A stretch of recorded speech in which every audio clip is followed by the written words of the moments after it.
শুভ্র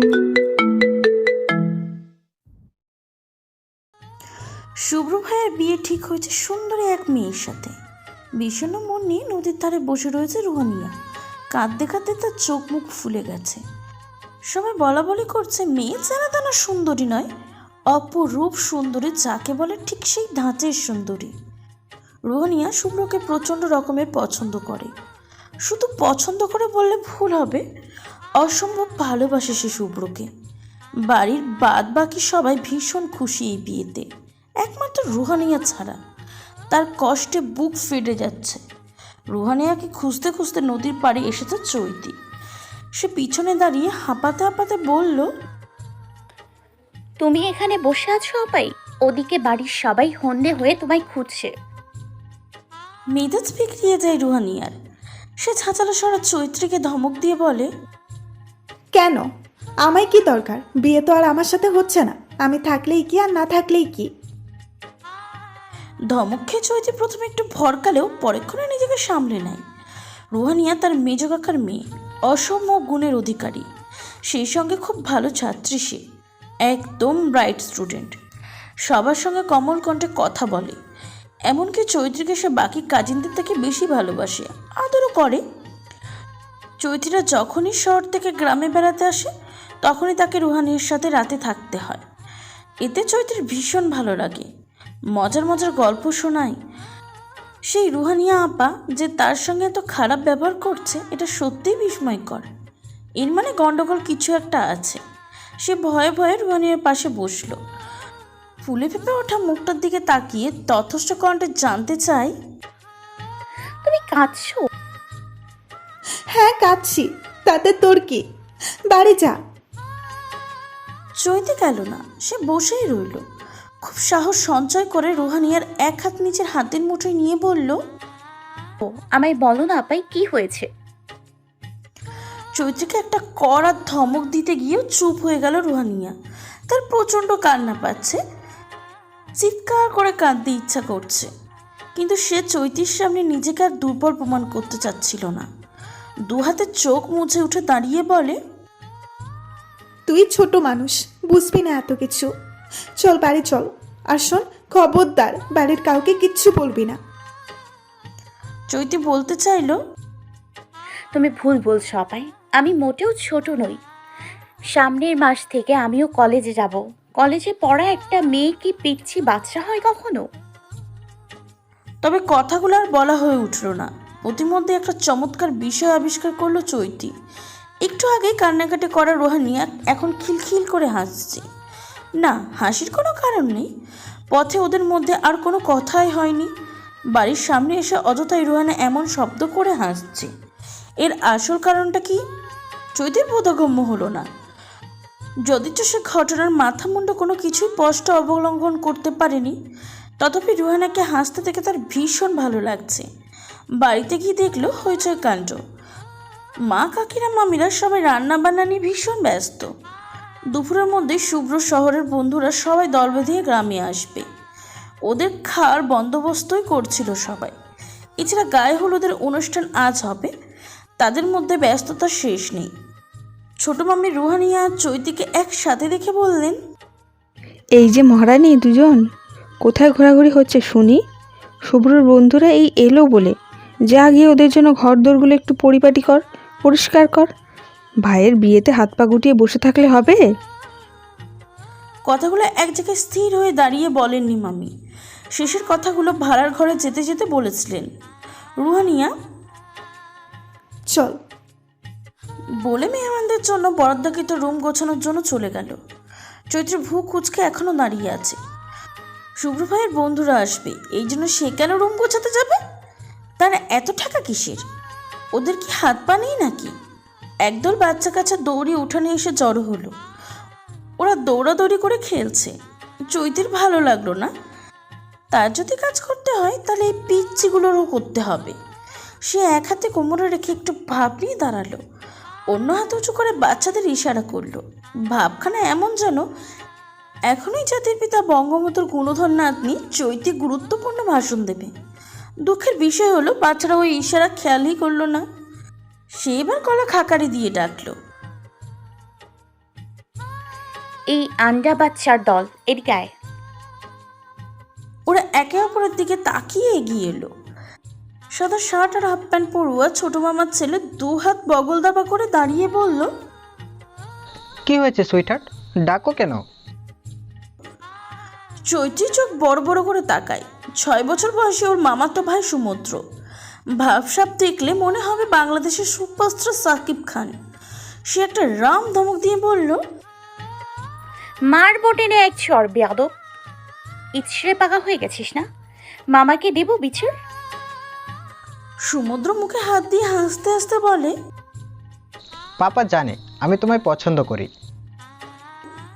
ওপাশ থেকে ফুপুর মেয়ে টুম্পা বিস্ফোরিত দৃষ্টিতে তাকিয়ে বলল, সে কি রে, তুই না বলেছিলি তোর স্কুলের ক্লাসমেট মিতাকে পছন্দ করিস? সমুদ্র বলল, হ্যাঁ করি তো, স্কুলের ইংলিশ মিসকেও আমি পছন্দ করি, কিন্তু সবাইকে তো আর বিয়ে করব না। পাপাকে বলেছি বড় হয়ে আমি সুইটহার্টকে বিয়ে করব। সমুদ্রের কথা শুনে চৈতির মাথা ঘুরে পড়ে যাওয়ার উপক্রম। সমুদ্রের নামটা কে রেখেছে ঠিক মনে পড়ছে না, তবে যে রেখেছে একদম ঠিক নাম রেখেছে। সমুদ্রের বৈশিষ্ট্যের সাথে নামকরণ একদম পারফেক্ট। সমুদ্রের মতোই ওর মনটা বিশাল। সে নিজেকে সামলে নিয়ে বলল, চল নেংটি দূর, আমাকে কাজে সাহায্য করবি। সে আমি সাহায্য করতে পারি, তবে তুমি আমায় নেংটি ইঁদুর কেন ডাকছো? আমি কি নেংটু? এই দেখো আমার প্যান্ট আছে। আর দেখা লাগবে না, চল এখন। এই আন্ডা বাচ্চা তোরা হয়। একদল বাচ্চা কাচ্চা নিয়ে চৈতি ভিতরে যায়। ওদের দিকে রুহানিয়া বলে, ওদেরকে আবার এনেছিস কেন? আমরা কাজ করব, আর ওরা কি বসে বসে হাওয়া খাবে? ওদের দিয়েও কাজ করাবো। রুহানিয়া বোধ হয় মৃদু হাসল, বলল, এইটুকু বাচ্চারা আমার কি কাজ করবে? ওদেরকে তুমি এইটুকু বলছো? এক একটা ভাজা ভুট্টা। সমুদ্র কথার মাঝে ফরন কেটে বলল। চৈতি ওর চুল টেনে ধরে বলল, খুব কথা শিখে গেছিস, যা রুম ঝাড়ু দে। সবগুলো রুম তুই ঝাড়ু দিবি। এরপর বাকিদের বলল, মালিশগুলো গোছা যা। তোদের আম্মুরা কিভাবে গুছিয়ে রাখে দেখেছিস না? ঠিক ওইভাবেই গোছাবি। বাচ্চারা সব কাজে লেগে পড়েছে। সে একটা চেয়ারে বসে কাজের তদারকি করছে। না চাইতে রুহানি ওদের কাণ্ড দেখে হেসে ওঠে। সবার আগে রুম গোছানো হয় লাবণীর। সে দৌড়িয়ে আসে চৈতির কাছে। কিরে, কাজ শেষ? লাবণী মাথা নাড়িয়ে বলল, আপু শেষ, আমি এখন চলে যাই। দাঁড়া, খালামণির কাছে শুনলাম তুই নাকি খুব হাসতে পারিস। আচ্ছা এখন একটু হাসতো। লাবণী ঘাড় ঘুরিয়ে রুহানের দিকে তাকালো। রুহানিয়া চোখ পাকিয়ে বলল, ওফ, খবরদার, এখানে কোনো হাসাহাসি চলবে না। তার বারণ টিকল না। তার আগে লাবণী ঘর কাঁপিয়ে হাসা শুরু করেছে। এমনভাবে শব্দ করে হাসছে যে ওর অবস্থা দেখে বাকিদের এসে কুটি কুটি হওয়ার মতন অবস্থা। এমনকি চৈতি নিজেও হাসতে হাসতে মেঝেতে বসে পড়েছে। কেবলমাত্র রুহানিয়াই নির্বিকার ভঙ্গিতে দাঁড়িয়ে রইল। বাচ্চারা সব হাসতে হাসতে বাইরে চলে গেছে। চৈতি পেট ধরে উঠে দাঁড়িয়ে বলল, লাবণী তো আসলেই খুব হাসতে পারে আপাই। রুহানিয়া গম্ভীর হয়ে বলল, হ্যাঁ, খুব হাসতে পারে। হাসতে হাসতে বিছানা আরো বেশি এলোমেলো করে গেছে সবাই মিলে। হাসি মিলিয়ে গেল চৈতির। সত্যি সত্যিই তো বিছানার দফা রফা অবস্থা। ছোট চাচি রুহানির নাম ধরে ডাকছে। সে বের হওয়ার আগেই বলে গেল, এখন সব গুছা, তুই একা একা। চৈতির ঠোঁট উল্টে কান্না করতে ইচ্ছা করছে। আন্ডা বাচ্চাদের একবার শুধু হাতের কাছে পাই, দেখাবে মজা। বিড়বিড় করতে করতে একা একাই ঘর গোছাতে লাগলো সে। ঘর গোছানো যখন প্রায় শেষের দিকে, সেই সময় সমুদ্র দরজার সামনে এসে বলল, হেই সুইটহার্ট, শুভ্র ভাই আর বন্ধুরা সবাই এসে পড়েছে। সবাই হেভি হ্যান্ডসাম, জানো?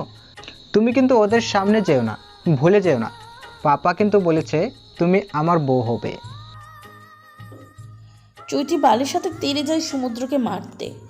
দরজার বাইরে যাওয়ার আগেই হৃষ্টপুষ্ট পেশি বলে এক শরীরের সঙ্গে ধাক্কা খেয়ে পড়তে গিয়েও সে দরজা আঁকড়িয়ে ধরে। তবুও সে টাল সামলাতে পারছিল না। তখন ছেলেটি বালিশ সহ তার হাত টেনে ধরে।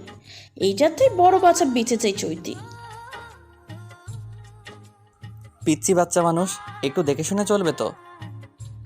চৈতি চলে যাচ্ছিল, ছেলেটির কথা শুনে দাঁড়িয়ে পড়ে। অগ্নি দৃষ্টি নিক্ষেপ করে বলে, আপনি নিজে দেখে শুনে চলতে পারেন না? ছেলেটি হাঁ করে তাকিয়ে আছে। বলা বাহুল্য, চৈতির ভিত্তিহীন ডাকে সে বেশ চকিয়ে গেছে। শুভ্র সেই সময়ে পিছন থেকে এসে ছেলেটির কাঁধে হাত রেখে বলে, কিরে, এইভাবে দাঁড়িয়ে আছিস কেন? তোর নাকি জলদি চাপ এসেছে? ছেলেটি এবার শুভ্রর দিকে তাকিয়ে চোখ গরম করে বলে, আস্তে। শুভ্র ভিতরে উকি দিতে দিতে বলে, কেন, কি হয়েছে? ও, তুই চৈতিকে লজ্জা পাচ্ছিস? দূর, ও ছোট মানুষ, ওর সামনে লজ্জা কিসের? বাকি বন্ধুদের একজনের ডাক পড়ায় শুভ্র চৈতিকে বলল, ওকে ওয়াশরুমটা দেখিয়ে দে। চৈতি ছেলেটির হাত থেকে বালিশটা ঝড়ের গতিতে কেড়ে নিয়ে বলল, বাম পাশের রুমে গিয়ে ডানে যাবেন, তাহলেই ওয়াশরুম পেয়ে যাবেন। এরপর সে বালিশটা যথাস্থানে রেখে বাইরে বেরিয়ে যায়। বিকেলের হলুদের বন্দোবস্ত করে সব বন্ধুরা মিলে একত্রে উঠোনের চেয়ারে বসে আছে। সবাই শুভ্রকে নিয়ে হাসি তামাশা করছে। বন্ধুদের মতোই শুভ্রই প্রথম বিয়ে করছে, বাকিরা এখনো কেউ বিয়ে করেনি। ছোট মামি পিঠার প্লেট চৈতির হাতে দিয়ে বলল, এগুলো ওদেরকে দিয়ায়। চৈতি গম্ভীর হয়ে বলল, দুঃখিত মামি, পারবো না। তিনি অবাক হয়ে বললেন, কেন? উত্তরের অপেক্ষা না করে তিনি রুহানিয়াকে বললেন প্লেট নিয়ে যেতে। যেহেতু বাড়ির কেউ জানে না তার মনের ভিতর কি ঝড় বয়ে যাচ্ছে, তাই সে নিজেকে যতটা পারছে স্বাভাবিক রাখার চেষ্টা করছে। সে চৈতির মতন করে চট করেই মামির মুখের উপর না করতে পারল না। বাড়ি দীর্ঘশ্বাস গোপন করে দু হাতে দুটো পিঠার প্লেট নিয়ে এগিয়ে গেল। শুভ্র ওকে দেখে সবার সাথে পরিচয় করিয়ে দিয়ে বলল, ও আমার মেজো কাকার মেয়ে রুহানিয়া, খুব ব্রিলিয়ান্ট স্টুডেন্ট, সাইকোলজি নিয়ে অনার্স 2য় বর্ষে পড়ে। আর রুহানিয়া, ও হচ্ছে কাব্য, ও তিতাস, ও দেব, রামিম, জিহাদ আর শিহাব। এইভাবে এক একে নাম বলে পরিচয় করে দিচ্ছিল। রুহানিয়া ভদ্রসূচকভাবে এসে সালাম দিয়ে সেই স্থান প্রস্থান করছে। দূর থেকে ওদের পরিচয় পর্ব দেখছিল ও শুনছিল চৈতি। সে বিড়বিড় করে বলল, ও আচ্ছা, এই খাম্মাটার নাম তাহলে কাব্য। পিঠা খেতে খেতে পাশে এসে দাঁড়িয়েছে দিশা, রুহানিয়া আপু ছোট বোন, এবার কলেজে পড়ে। গায়ে হলুদের অনুষ্ঠান শুরু হলো সন্ধ্যার দিকে। রুহানিয়া বাদে সবাই অনুষ্ঠানে অংশগ্রহণ করেছে। অজুহাত হিসাবে রুহানিয়া বলেছে তার হঠাৎ করে ভীষণ মাথা ধরেছে, এই অবস্থায় সে গায়ে হলুদে থাকতে পারবে না, তাই কেউ আর তাকে জোরাজুরি করেনি। হলুদ ছোঁয়ানোর শেষে শুভ্রর বন্ধুরা গান গাইবে বলে জানালো। বড় মামি তখন ফট করে বলে ফেললেন, আমাদের ছেলে শিমুল কিন্তু খুব ভালো গান করে। চৈতির ইচ্ছা করছিল বড় মামিকে টেনে নিয়ে এসে মুখে কস্টেপ লাগাতে, কেননা সে বোকা শোকা ধরনের মানুষ, কি বলতে যে কি বলে ফেলে নিজেও বুঝে উঠতে পারে না। এই যে এখনই যে উল্টো পাল্টা একটা কথা বলে ফেলবে, চৈতি শিওর। হলেও তাই। তিনি শিমুলকে ডেকে বললেন, বাবা, সবাইকে একটা গান শোনাও তো। সবাই একসাথে হৈ হৈ করে উঠল। হ্যাঁ, জুনিয়র শিল্পী দিয়ে তাহলে গান শুরু হোক। বলল কাব্য।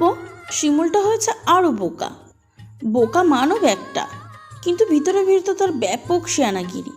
সে তার মায়ের দিকে বোকার চাহনি দিয়ে জিজ্ঞাসা করলো, কোন গানটা গাইবো মা? একটা দেশত্ববোধক গান গা। হাই রে কপাল, গায়ে হলুদে নাকি দেশের গান। শুভ্র ভাই বিয়ে করবে নাকি নতুন করে দেশ স্বাধীন করবে ভেবেই পাচ্ছে না চৈতি। কাব্য আরও উৎসাহ দিয়ে বলল, ঠিক ঠিক, দেশের মানুষ দেশের গান দিয়েই সব কিছু শুরু করা উচিত। শিমুল উৎসাহিত হয়ে গান শুরু করলো। যদি রাত পোহালেই শোনা যেত বঙ্গবন্ধু বেঁচে। চৈতি সঙ্গে সঙ্গে শিমুলের মুখে হাত রেখে চিবিয়ে চিবিয়ে বলল, গাধা, তোর গান শুনলে বঙ্গবন্ধুর পুনরায় মরতে ইচ্ছা করতো, বেঁচে নেই না, ওটা মরে নাই হবে।